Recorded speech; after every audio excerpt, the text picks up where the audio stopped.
Assalamualaikum warahmatullahi wabarakatuh. Selamat siang. Perkenalkan, bernama saya Bu Umi Khotijah. Saya biasanya mengampu mata kuliah Sistem Informasi Manajemen untuk prodi Teknik Industri. Home base saya di Teknik Informatika. Di Informatika biasanya saya mengampu mata kuliah basis data lanjut, kemudian analisa perancangan sistem dan sistem informasi manajemen juga. Nah, kita mulai. Untuk pertemuan pertama kita, saya akan memaparkan tentang kontrak perkuliahan dan pendahuluan atau pengantar tentang sistem informasi manajemen. Kenapa kalian anak industri perlu mempelajari tentang konsep teori sistem informasi manajemen dan nanti prakteknya. Karena di industri di semester ini kan ada praktikumnya ya. Nah, deskripsi mata kuliah Sistem Informasi Manajemen. Jadi mata kuliah SIM atau Sistem Informasi Manajemen ini didesain untuk membantu mahasiswa di dalam memahami hubungan antara sistem informasi dan kinerja bisnis sebuah perusahaan atau organisasi.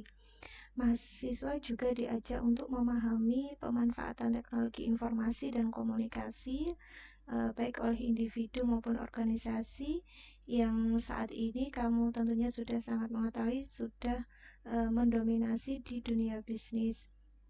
Nah, mata kuliah ini juga membantu mahasiswa di dalam memahami perubahan cara berbisnis dari sebuah organisasi dan cara berinteraksi dengan lingkungannya dengan dukungan teknologi informasi. Jadi nanti ada beberapa jenis infrastruktur dan aplikasi yang mendukung organisasi di dalam menjalankan bisnisnya serta berinteraksi dengan lingkungannya, antara lain adalah bisnis intelligence, jaringan nirkabel, dan aplikasi sistem enterprise. Nah, capaian pembelajaran mata kuliah ini, jadi setelah menyelesaikan seluruh proses pembelajaran di mata kuliah Sistem Informasi Manajemen ini, diharapkan teman-teman mahasiswa S1 Teknik Industri mampu mendeskripsikan hubungan atau kaitan antara organisasi, strategi bisnis, dan sistem informasi yang ditujukan untuk menjaga keberlangsungan bisnisnya atau sustainability, serta bagaimana sistem informasi itu bisa mentransformasi operasional bisnis. Yang kedua, harapannya adalah mahasiswa mampu menjelaskan aspek etika di dalam sistem informasi dan isu-isu kemasyarakatan penting di dalam implementasi sistem informasi. Yang ketiga, mampu mendeskripsikan infrastruktur sistem informasi dan komponen-komponennya. Yang keempat, mampu mendeskripsikan tahapan proses pengembangan sistem informasi dan memanajemeni atau mengelola proyek sistem informasi. Serta yang terakhir, capaian pembelajaran dari mata kuliah ini adalah mahasiswa mampu mendeskripsikan berbagai aplikasi yang umumnya digunakan oleh dunia bisnis seperti aplikasi enterprise, knowledge management system, business intelligence, dan manfaat dari aplikasi tersebut yang digunakan untuk support kinerja organisasi, kemudian untuk tujuan kompetitif ya, kemudian melakukan transformasi dan mempertahankan kelangsungan bisnisnya pada era digital yang saat ini kian sulit untuk diramalkan atau diperkirakan apa yang terjadi di kemudian hari. Nah, penilaian di mata kuliah ini kalau berdasarkan tabel penilaian ini nilai angka sama ya seperti range yang ada di universitas. Komponen penilaiannya yang saya nilai ada 3 besar, yaitu nilai evaluasi hasil belajar dari UTS atau capaian pembelajaran pertama, UAS, capaian pembelajaran kedua, dan tugas atau kuis-kuis di setiap materi. Kemudian itu saya ambil 40%. Kemudian nilai proses yaitu kehadiran kamu, saya melihat karena kita menggunakan learning management system SPADA, di situ nanti saya ada report Excel-nya, login-nya kamu jam berapa, apakah sesuai on time mata kuliah, logout-nya jam berapa, apakah sesuai jam perkuliahan selesai. Kemudian selain kehadiran login dan logout itu, saya juga melihat aktivitas kamu, respon dan ketanggapan kamu dalam penggunaan LMS, apakah aktivitasnya itu misalnya ada banyak kamu aktif, komen, memberikan pertanyaan, mendownload materi, kemudian jika misalnya nanti di tengah-tengah proses penjelasan saya melempar pertanyaan, mengajukan pertanyaan ke kalian, kalian juga menjawab. Kemudian yang terakhir yaitu nilai tugas besar. Ini sama kayak di analisa perancangan sistem ya. Karena bedanya mungkin nanti karena ini anak industri, kemudian untuk materinya adalah 2 SKS, nilai tugas besarnya mungkin sama, mungkin semacam proposal, jadi semacam dokumen SKPL perangkat lunak sistem SIM, jadi proposal sistem informasi manajemen apa yang nanti akan didesain, dirancang. Kemudian karena ada praktikumnya, maka nanti saya juga minta proyek akhirnya berupa SIM, sistem informasi manajemen. Bedanya kalau mungkin di informatika adalah dalam bentuk individual, maka nanti karena ini untuk anak industri, mungkin kita kelompok ya, tugas-tugas kelompok nanti dibagi, setiap kelompok bisa 3-4 mahasiswa, dan mengajukan di proposal itu membuat sistem informasi apa gitu. Ada banyak. Nah, silabus mata kuliah kita, jadi dalam 1 semester ini nanti ada 14 bab yang akan saya jelaskan. 7 bab nanti saya paparkan di sebelum UTS, kemudian 7 setelahnya UAS, ada materi dan nanti ada praktik video tutorial pembuatan salah satu misalnya sistem informasi manajemen.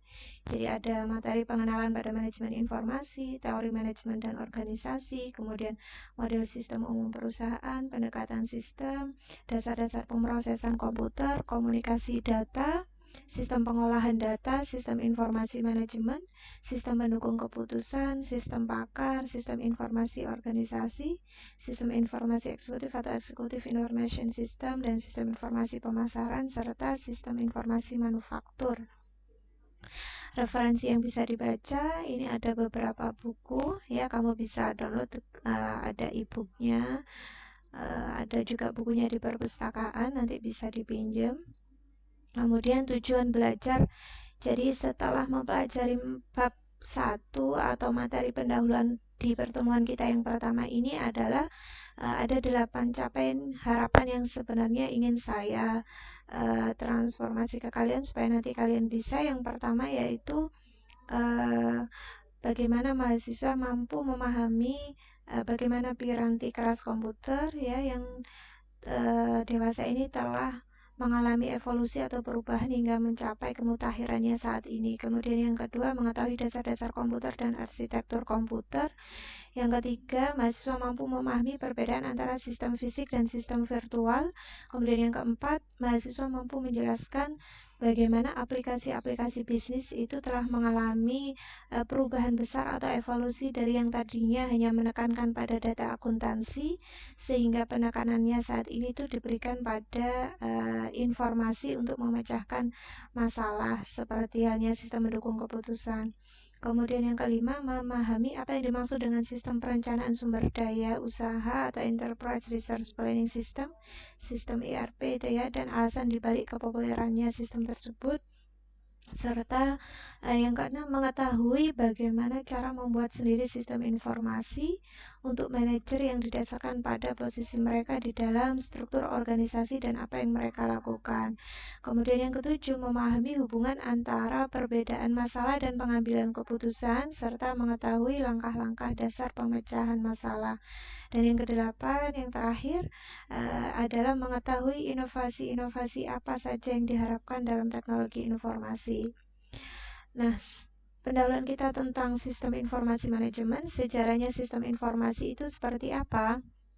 Jadi, dalam kurun waktu setengah abad sejak komputer digital untuk tujuan umum pertama kali dipasang di sebuah organisasi bisnis, piranti keras itu telah mengalami berkali-kali kenaikan kecepatan dan kapasitas ya, yang juga disertai dengan pengurangan ukuran secara dramatis. Jadi dari awal pertama kali muncul komputer, piranti kerasnya itu dalam ukuran yang sangat besar, kemudian lambat laun berubah menjadi ukuran yang lebih kecil sehingga bisa kamu lihat sekarang ini ya, dengan mudahnya kita bisa mengakses menggunakan infrastruktur teknologi informasi dalam misalnya mobile phone yang ukurannya kecil. Nah, dalam waktu yang sama, software atau perangkat lunak atau aplikasi komputernya juga mengalami perubahan dari yang sebelumnya itu hanya digunakan untuk mengolah transaksi akuntansi untuk Departemen Keuangan secara sederhana saja, namun sekarang sudah menjadi sistem yang didesain, didevelop untuk mendukung seorang manajerial atau bagian manajerial atau seorang manajer dan para pengambil keputusan lainnya yang ada di struktur level middle management di sebuah organisasi. Nah, evolusi atau perubahan aplikasi komputer itu dibagi menjadi 3 fase. Yang pertama yaitu evolusi piranti keras komputer, yang kedua komputer berukuran lebih kecil, dan yang ketiga hukum Moore, yaitu Moore's Law. Pengantar arsitektur komputer. Jadi inti dari sebuah komputer itu adalah prosesornya, ya, di mana prosesor itu letaknya di CPU. Prosesor itu dikendalikan oleh sebuah sistem operasi seperti misalnya Windows XP, kemudian Linux dan lain sebagainya, di mana di dalamnya itu mengelola alat input, alat masukan, dan output keluaran dari sistem, alat penyimpanan data, dan operasi atas data tersebut. Nah, unit pemroses sentral atau Central Processing Unit CPU itu mengendalikan seluruh komponen yang lain. Kemudian memori akses acak, Random Access Memory, itu bertindak sebagai tempat kerja sementara bagi CPU. Semakin besar area kerjanya, maka akan semakin cepat CPU menyelesaikan tugas-tugasnya. Pengantar arsitektur komunikasi. Jadi komunikasi antar komputer itu dibatasi oleh adanya fakta diprioritaskannya komunikasi telepon antara manusia. Standar dan prosedur komunikasi telepon tidak pernah dimaksudkan untuk mengakomodasikan komunikasi digital yang sangat cepat yang dibutuhkan antar komputer. Jadi bisa dilihat di sini. Ini contoh jaringan mekanisme ya, teknologi infrastruktur, teknologi informasi, ada modem pengguna, kemudian ada kantor pusat perusahaan misalnya, kemudian ada menara gelombang mikro yang menangkap sinyal, kemudian ada kantor pusat perusahaan telepon. Nah, ini membentuk sebuah transmisi nanti yang untuk mengolah data. Kemudian evolusi di bidang aplikasi komputer. Jadi sistem informasi itu apa sebenarnya definisinya adalah suatu sistem virtual yang memungkinkan manajemen mengendalikan operasi sistem fisik perusahaan.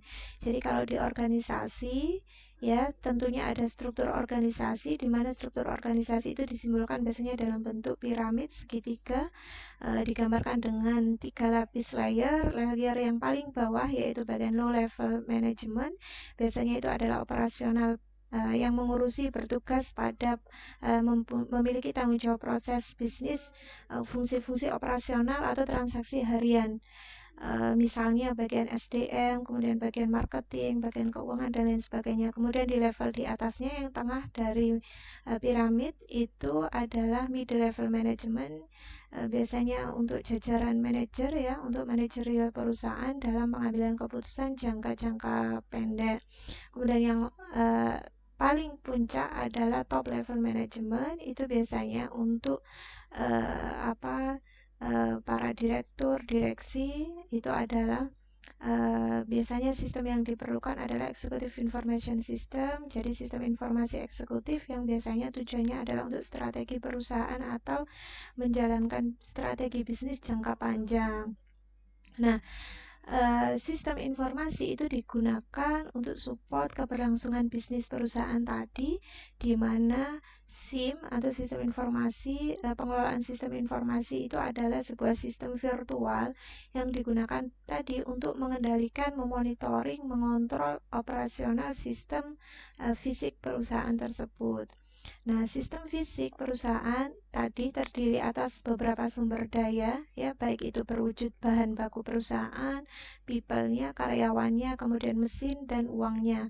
Sedangkan sistem virtual atau virtual system itu terdiri atas sumber daya informasi yang digunakan untuk mewakili sistem fisik tadi.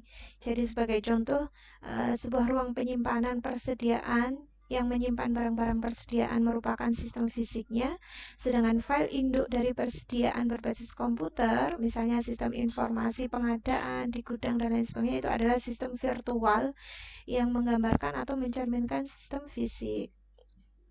Kemudian sistem fisik sebuah perusahaan itu adalah suatu sistem terbuka, open system, yang berinteraksi dengan lingkungannya melalui aliran sumber daya fisik.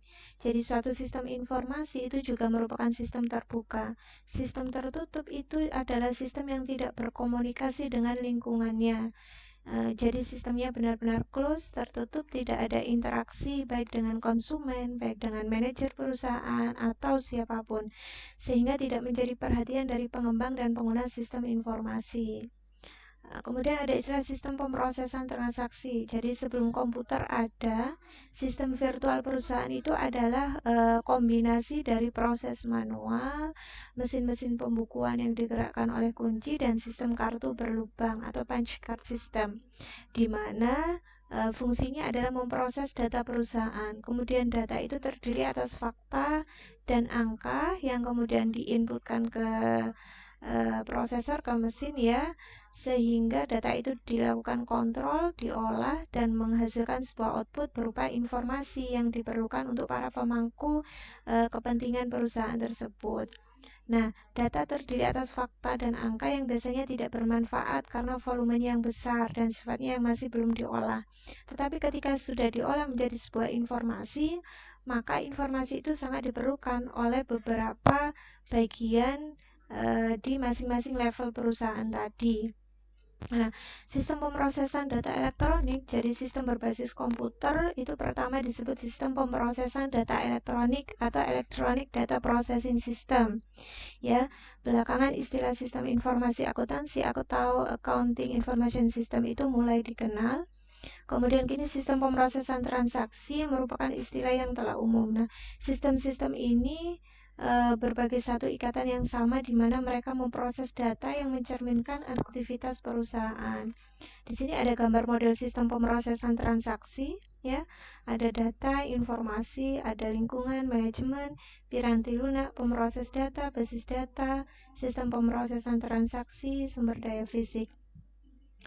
Sedangkan sistem informasi manajemen itu sendiri apa sih, Bu? Jadi sistem informasi manajemen, SIM atau Management Information System itu adalah suatu sistem berbasis komputer yang memuat informasi tersedia bagi para pengguna yang memiliki kebutuhan serupa. SIM akan menghasilkan informasi melalui penggunaan dua jenis piranti lunak, yaitu piranti lunak pembuat laporan, report writing software, dan yang kedua adalah model sistematis. Di sini adalah gambar model dari sistem informasi manajemen, ya, lingkungannya di situ. Misalnya kalau di lembaga universitas, lingkungannya adalah lingkungan universitas di mana adalah mahasiswa dan rektoratnya, gitu ya. Kemudian pihak pemecah masalah organisasi, mungkin di situ ada kabiro, ada WR1, WR2, WR3 gitu ya.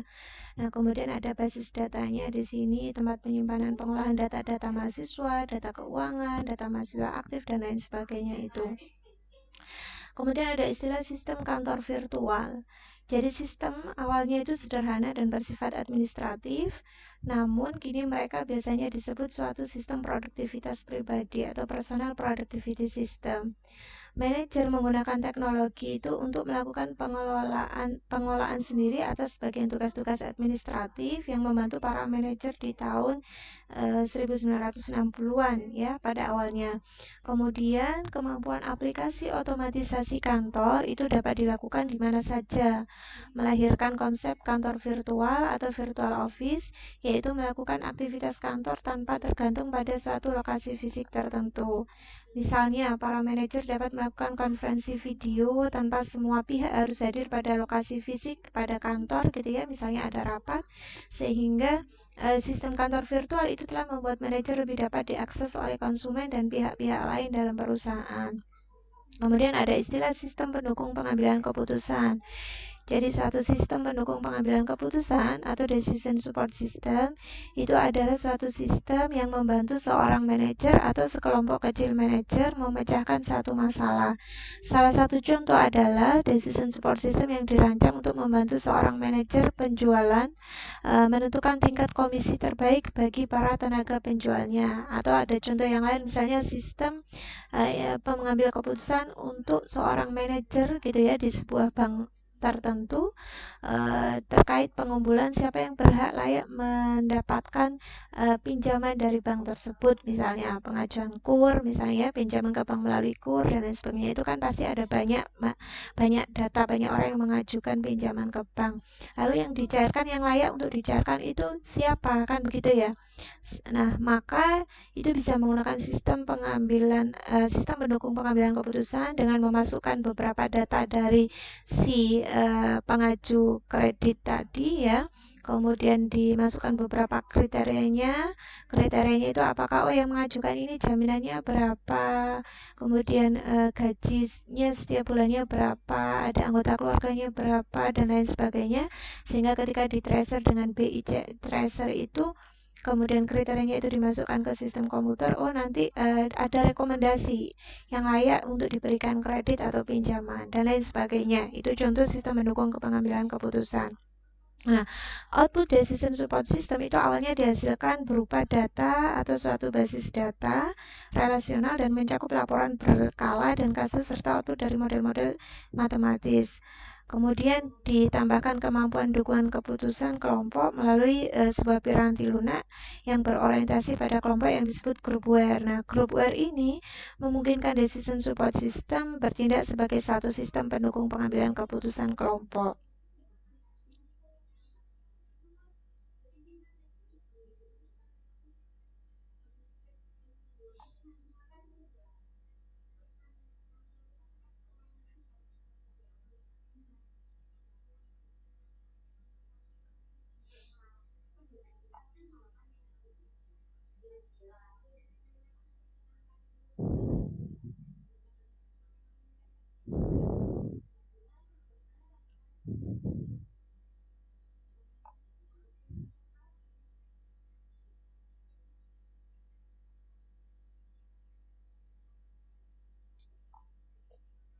Kemudian sistem perencanaan sumber daya perusahaan. Jadi suatu sistem perencanaan sumber daya perusahaan atau ERP, Enterprise Resource Planning System, itu adalah sistem yang berbasis komputer yang memungkinkan manajemen seluruh sumber daya perusahaan dalam basis keseluruhan organisasi ya.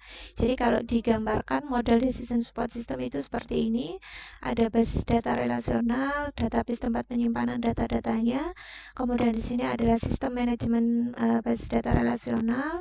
Ya, di sini ada piranti lunak untuk membuat report, laporan. Kemudian di sini ada model-model matematis untuk menghitung. Kemudian di sini groupware-nya tadi. Nah, di sini menghasilkan output dari groupware tadi yang bisa berupa sistem pengambilan keputusan. Nah, di sini adalah people atau manajerial gitu ya, manajer sebuah perusahaan, sebuah departemen yang membutuhkan tadi. Untuk di hasil rekomendasinya itu tadi berupa solusi bagi seorang manajer dalam pengambilan keputusan.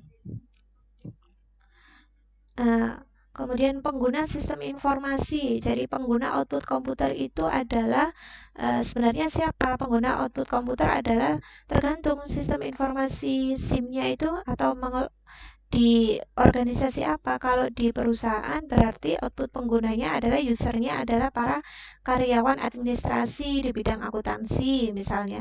Kalau penggunanya misalnya itu lingkungannya adalah universitas, sistem informasinya yang didesain dirancang adalah untuk universitas, maka user atau pengguna sistemnya adalah dosen, mahasiswa gitu ya. Kemudian beberapa kabiro yang berkaitan dengan misalnya bagian keuangan, bagian PMB, penerimaan mahasiswa baru, dan lain sebagainya. Nah, beberapa informasi seperti yang dihasilkan sebagai produk sampingan dari aplikasi akuntansi tadi, kalau misalnya itu untuk organisasi atau perusahaan ya, di mana usernya adalah karyawan administrasi, maka informasi-informasi yang diperoleh dari perusahaan tadi, karyawan itu dihasilkan sebagai produk sampingan dari aplikasi akuntansi. Nah, kemudian Selain untuk karyawan administrasi, juga bagi para manajer. Ketika perusahaan menerapkan konsep sistem informasi manajemen, maka penekanannya akan bergeser dari data tadi yang diolah, data atau fakta di perusahaan itu kemudian diolah menjadi sebuah informasi dari karyawan administrasi. Data itu akan diperuntukkan untuk bagian manajer atau pemecahan masalah. Kemudian manajer sebagai pengguna sistem informasi. Manajer itu apa? Manajer adalah individu, kebutuhan informasi yang mereka miliki sangat beragam. Nah, namun beberapa kerangka bermanfaat telah dikembangkan sehingga memungkinkan kita berfokus pada peranan informasi dalam pemecahan masalah. Nah, di sini kamu bisa melihat kalau di gambar ini ya, di mana sih manajer itu ditemukan. Jadi biasanya manajer itu berada di tingkat perencanaan strategis perusahaan, kemudian dia berada di tingkat kendali manajemen ya, tingkat kendali operasional. Kemudian pengaruhnya pada sumber informasi itu untuk apa? Ya, data-data yang fakta kejadian di perusahaan tadi diolah untuk dijadikan tingkat perencanaan strategis bagi keputusan-keputusan jangka pendek perusahaan. Kemudian tingkat kendali manajemen perusahaan dan tingkat kendali operasional. Apa yang dilakukan oleh manajer? Ada dua yang dilakukan oleh manajer. Yang pertama yaitu melakukan fungsi-fungsi manajemen, pengelolaan organisasi. Yang kedua adalah peranan manajerial. Nah, tingkat perencanaan strategis itu berada di wilayah mana? Ya, berarti di wilayah pengorganisasian sebuah organisasi dan pengarahan. Kemudian kalau tingkat kendali manajemennya, manajer itu bertugas di wilayah perencanaan dan pengarahan. Kalau di tingkat kendali operasional, maka di wilayah manajer itu berada di wilayah perencanaan dan pengorganisasian.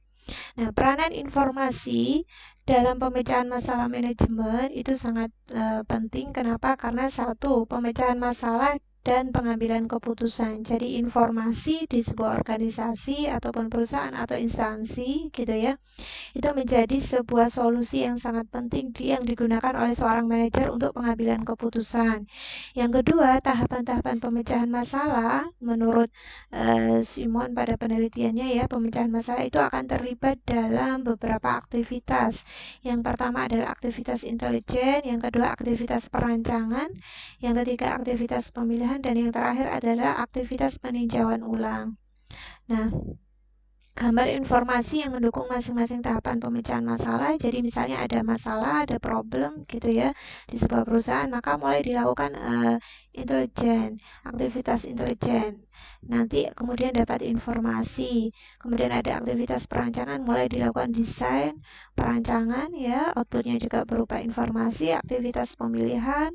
Nah, baru diperoleh solusi. Solusi ini nanti yang akan dilakukan peninjauan oleh seorang manajer. Kemudian masa depan teknologi informasi nanti seperti apa? Jadi masa depan teknologi informasi itu akan didorong oleh harapannya ya, semakin ke depan next berapa tahun yang akan datang itu harapannya adalah teknologi informasi itu tidak lagi membutuhkan cost atau biaya yang besar. Kalau saat ini mungkin ketika kita mau invest di bidang teknologi informasi atau sistem informasi itu butuh budget biaya yang besar costnya. Nah, sedangkan SDM-nya, sumber daya manusia atau people-nya itu belum tentu semuanya melek dan paham operasional penggunaan atau implementasi dari teknologi informasi itu. Gitu ya. Maka harapannya adalah semakin ke depan, bukan harapan lagi, dan pasti kemungkinan ya teknologi informasi itu akan didorong oleh biaya yang semakin rendah, kemudian meningkatnya kekuatan komputer maupun komunikasi data. Kemudian kekuatan komputer itu diukur dalam kecepatan pemrosesannya, kapasitas penyimpanan datanya. Jadi database kapasitas dia mampu menyimpan datanya itu yang bisa diukur dari situ, kemudian dari kekuatan kecepatan prosesnya, pemrosesannya, kemudian keragaman alat-alat inputan dan outputnya. Kekuatan komunikasi data diukur oleh biaya dan kecepatan transmisi datanya. Jadi seperti jumlah data yang dapat dikomunikasikan dalam satu waktu tertentu, seperti sekarang yang kamu lihat ya. Kalau dulu awal-awal kemunculan internet, kemudian sekarang kamu sudah bisa melihat ada berapa yang bisa ditawarkan gitu ya dari para pengembang para telekomunikasi itu. Dan ada banyak manfaat yang bisa diambil baik itu organisasi skala kecil maupun organisasi yang sudah berukuran besar atau big company. Ini saja dari pertemuan hari ini tentang pendahuluan sistem informasi manajemen. Silakan kalau ada pertanyaan ataupun yang kurang paham dari penjelasan saya, nanti bisa kamu tuliskan, cantumkan komen di bawah ya. Jangan lupa di like, subscribe gitu, kemudian bisa diberikan pertanyaan atau apapun diskusi, bisa silakan. Selain nanti ada kuis atau latihan di learning management system kita sepada.umg.ac.id. Saya akhiri, Assalamualaikum warahmatullahi wabarakatuh.